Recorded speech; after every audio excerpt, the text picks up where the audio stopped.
right, we're gonna call to order. Sign in. More sign in. Where's more people coming in?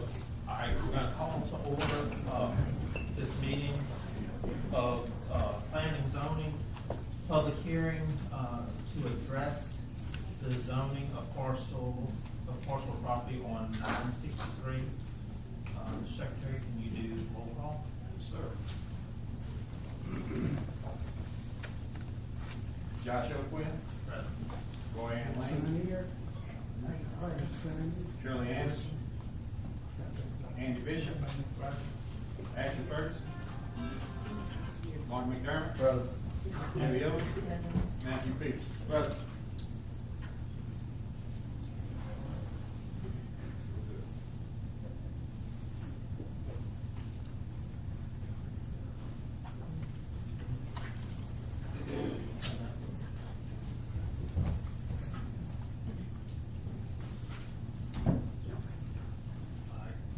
The purpose of this public hearing today is to receive public input concerning the rezoning of parcel of property on Highway 963 from A2 to C1.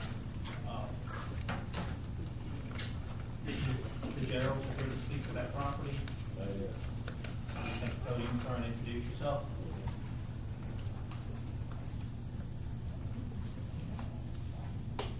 Good evening, my name is William Jarrell. I'm one of the parcel owners of that property on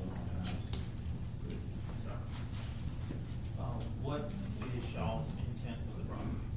The intent is to be able to do what has already been done on the property. You know, there was a racetrack on the property as well as they had events on the property. But what our intent is also to put a building on the property to offer like weddings, family reunions, and just things that the town is lacking for us to be able to go to and have events at. Most times you have to go out of town to be back in the pay to book events, so we're trying to bring that here to this area.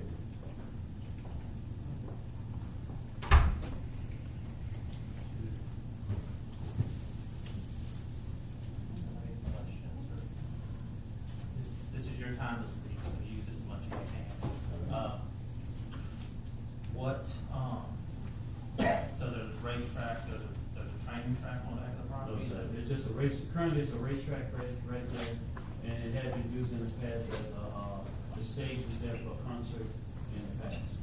And in addition stuff that we were adding, bringing a building there, to like I say, do like have family reunions there, as well as offer opportunity to get weddings there. Because they have a pavilion out there by the pond that we should redo and do that as well. Also, I just want to let everybody know, apparently they don't really know who we are. And all they know is the Jarrell. But I grew up in this community along with my family. My dad was sugar man there, and he was Jarrell. We are their kids. You know, we're a military family for the most part. I did 21 years in the Marine. My daughter, my sister, she did 28 years in the Army. My other brother, who's also a part owner, he did 20 years in the Army. The only reason why you guys haven't seen us around here is because we're serving our country. You know, we're all war vets. You know, my brother who lived in this community, Shaw Barnard, been here his whole life. Never left to the right on 421. You know, he's also a businessman. You know, I'm also a businessman. My other sister also a business person. So we're not different from anybody that's coming here to try to bring it. We're a very respectful family.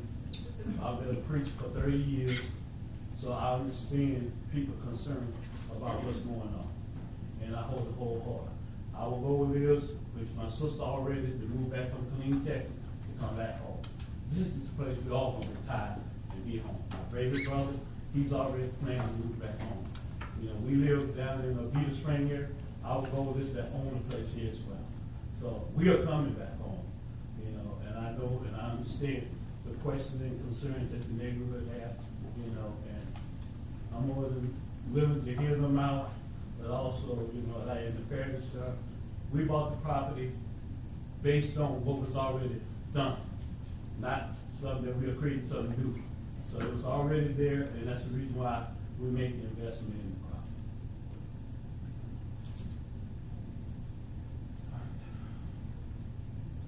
Thank you for that. Do I have anybody else to speak for this?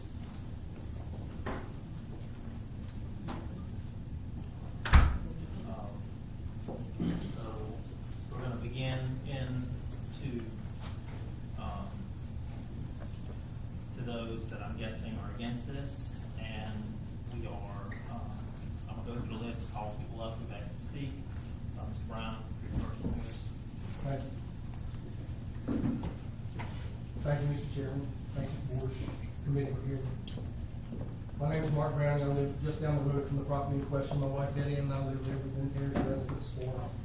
We farmed and lived up here for 34, 35 years. And I'm representing several households on that area, on Highway 963.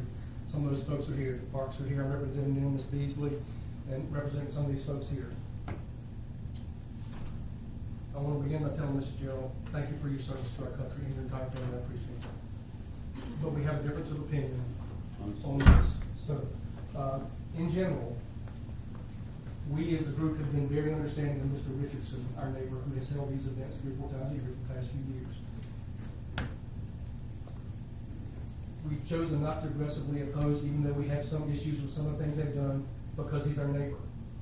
Understand the family is from here, but an LLC, which is what we see is a faceless business shields, where that's going to drive what the company is. So we're just not prepared to believe that an LLC is going to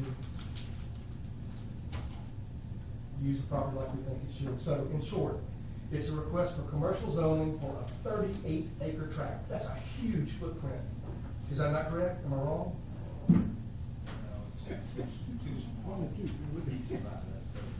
Okay, the application that I looked at today, that I got from the police jury, I read 38 acres on it.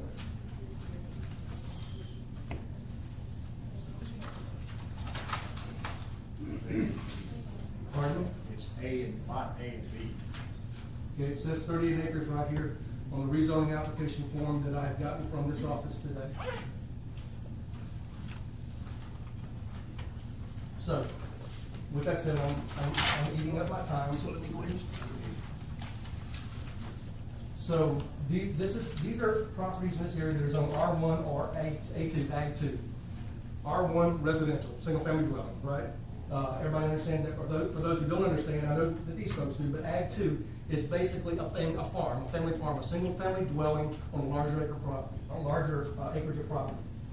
So the folks that I'm representing, we purchased homes out here in this rural area where we could get away from the things that happen with right here commercial properties in the city, and we're adamantly opposed to this rezoning. Some of the reasons: traffic, increased traffic during these times, events that go in the night. You know, even in the daytime, we have tractors, we have curvy roads with no shoulders, we have, these are events where alcohol will be served, and we all know that some folks are not responsible, right? There's drinking and driving everywhere. So we're opposed to that because we're raising families here. There's a horse racetrack. Men only run horses for one reason. That's it. So, and I know that this racetrack is not registered with the Louisiana Racing Commission. I have not checked, but I know that it's not. So, that would be illegal gambling on a racetrack in our parish, in my neighborhood, in the neighborhood of these people that I'm representing. We're adamantly opposed to that because that brings an element into your neighborhood that we just don't like. I appreciate you all taking the time to let me speak. Hope that you all hear our concerns, because I'm speaking not just for me, but some of my neighbors. Once again, thank you for any questions of me before I leave the podium. No, sir. Thank you all. All right, that brings us to Ms. Betty Ann Browning. Why don't you move on to another person, and I can come back up if we have time. Okay. Next is Ms. Juanita Parks. Yes, several of us that went around decided to do a petition and present that to you all. We have 135 signatures. And we'd like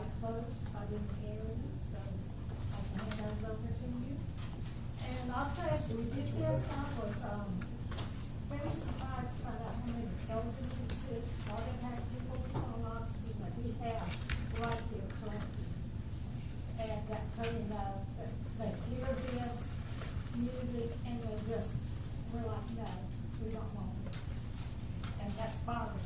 I also want to know, since this is Gerald's Event Center, is there any event description in the ordinance that will cover? The police jury has no special event ordinance. What about the zoning? Zoning doesn't do special events, it's a separate ordinance. That's right. Okay, so I was wondering, you know, who was gonna be, so there's nothing to be enforced on this, on no restriction on what can be done, or anything like that, okay? There's security for all this, who's gonna take care of that? So there's security, there's requirements in gatherings. That does fall into there. I don't know exactly the limits, but there are requirements for that. And the main thing I want to try to be aware of sounds for apples, and that's another thing we were surprised at if we went with this petition. How far? A couple of miles to go down the road, people were like, oh, no, not one. I mean, it's a long way to step this sound goes. And we're in the country part of that. I have no clue, this is going to take our property values, we need to think about that. With the C1, because once you put it to a C1, it's got a long way, you can go to a lot of other things if this decides to change and do something else.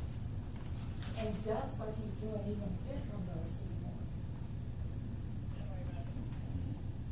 And you mentioned it was A2, on the sign out there, it says all one to C1. I think that was a misprint, that's a lot. Size of lots was, the two lots in question, one was 6.3 and the other was 5. The total acreage you bought was 38. I still don't think we can get, right, I think it's Application not all system right, with that's acreage. big, 3 acres above is considered Ag two. ag two. So, and I know some people have mentioned this was grandfathered in, that's not, both was running cattle when we moved here, so there was nothing going on until a long time later on. Grandfather changes. At the scale of I power. know. Yes, and, so, that's my main things I have to say. Thanks so much. All right, that brings us to, Mr. Anthony Linton.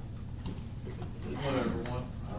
My name's Anthony Lynn. I'm owner of Thompson Creek Sporting Goods and also of Hanger Bay in Jackson, Louisiana. I had some concerns about the property and the change, primarily from having a lot of my customers come to the store. Can you And, pull the mic up to you? I'm sorry. So, as I say, I'm Anthony Linton. Most people know me as Tony Linton. I own Thompson Creek Sporting Goods in Hanger Bay in Jackson, Louisiana. And,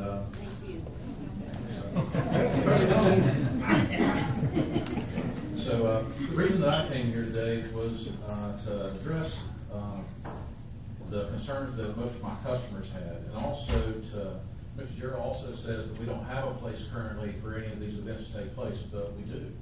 We have the Civic Center there in Jackson where these events have been taking place on a very regular basis for quite a period of time. I've seen what goes on with these events. I've heard the concerns of law enforcement at these events. A lot of times these events take place and they say that no alcohol will be served so that they don't have to provide security by the town police.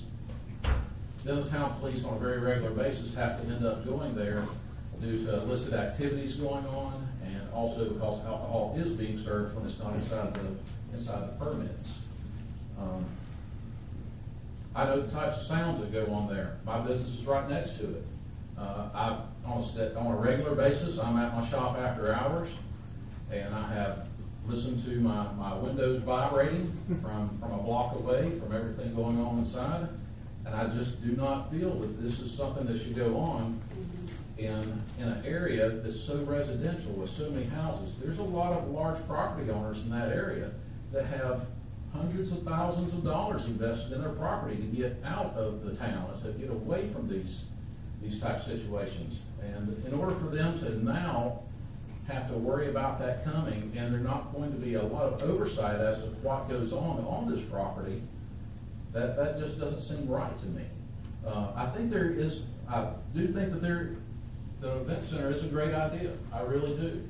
I think that it would be a great help to the community. I do not think this is the location for it. That is the biggest concern that I have. I'm sure everything is being done with good intentions. However, over time, we know that intentions erode.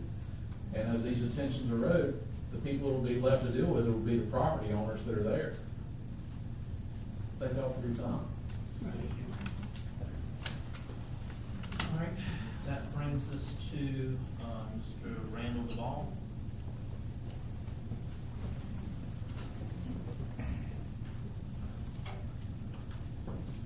Introduce yourself. Hi everyone, I'm Randy Duvall. I live on Pikes Lane. First of all, I'd like to point out the fact in the affidavit, Mr. Darrell states he is a resident of East Feliciana, which was signed by a notary public. And then at the same time, the rezoning application says he's a resident of Killeen, Texas. That causes a lot of concern. How does we as a parish trust any individual who has a sworn affidavit stating he is a resident but clearly resides in the state of Texas? Secondly, there are several discrepancies in the paperwork for uses. One states entertainment, which is very vague. The next states parties, which is also vague, and a racetrack. Has anyone notified the racetrack commission on any of this? Another part of it states that parties, weddings, trail rides, etc. will take place here. Etc. What does that mean? Really? So you're stating you want 38 acres, and that is what's actually on the application is 38 acres. That to be zoned commercially for etc. That's so open-ended no parish could ever hold them to anything. Third, there is a site plan under attachment B subsection A4 that states a site plan existing and proposed facilities to be located on the property, buildings, parking, sewer plant, etc. Please show and review a plan of development for every square foot of proposed 38 acres for commercial development. I've had a few dealings with commercial properties, and multiple parishes in any requests that are presented have details of what will be done with every square foot of said property. That's how commercial property works. It's listed, bought, sold, transferred, whichever you want to call it, but it's done by the foot. That's commercial property. As far as we know right now, this is an open-ended request for commercial property that, if passed, has the legal right to do whatever they would like to do with it. The possibilities fall under the event of event center or etc., which are endless. Also, under that same section, it also asks for proposed changes to storm drainage, impact letters from fire, health, water, gas, and electric. So I recognize these in the application, that several of these letters are attached to the applications and are dated before the application affidavit was even submitted or approved. So, my question is, being aware of that, what is being proposed here is granted an impact letter with no formal documentation of what's being proposed. Lastly, stepping away from this whole legal aspect of everything, has any type of environmental study been requested? How about the agricultural wildlife? These are concerns from living beings who also reside in this parish that can't call or file a complaint here or be here with us tonight. These types of developments do take place and do have an impact on our wildlife, our agriculture, and our environment. But going about this with little to no thoughts of that impact is outside of our own personal agendas. It's just wrong. Thank you for your time. All right, that brings us to Mr. Kenneth Davis.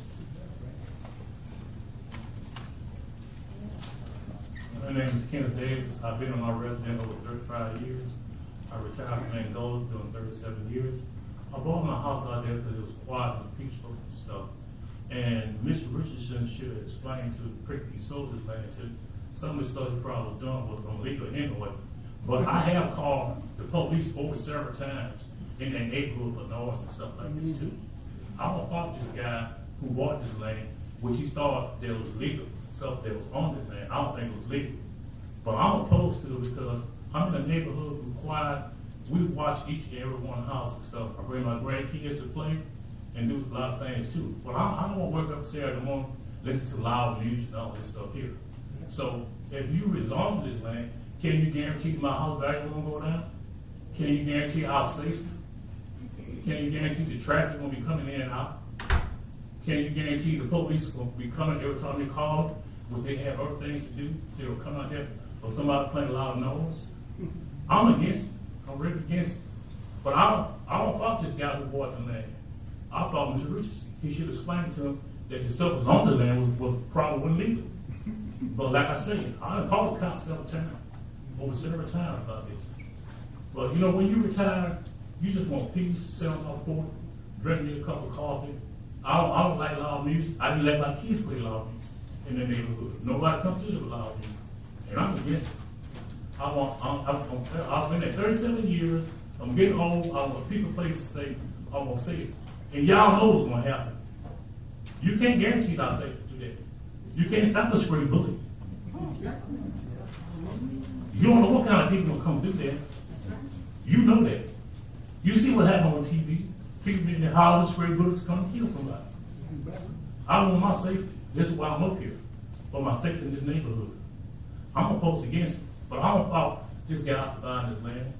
So before he bought it, they should explain to him that this stuff, as long as this land is a great track, you know it wasn't legal. These events weren't legal. It was Mr. Richardson. You know, nobody will go against him. Like I say, I did call the police. Guess what? Music kept playing. That's all I have to say. I just want y'all to guarantee our safety, and you guarantee my house I got won't reduce in value. And you rezone this land, you're gonna change the character of that neighborhood. That's right, yeah. Yeah. And it's next to my subdivision. So I'm opposed to it. Thank you.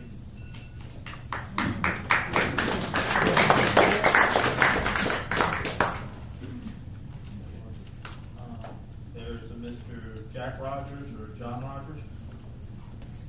Introduce yourself. Thank you.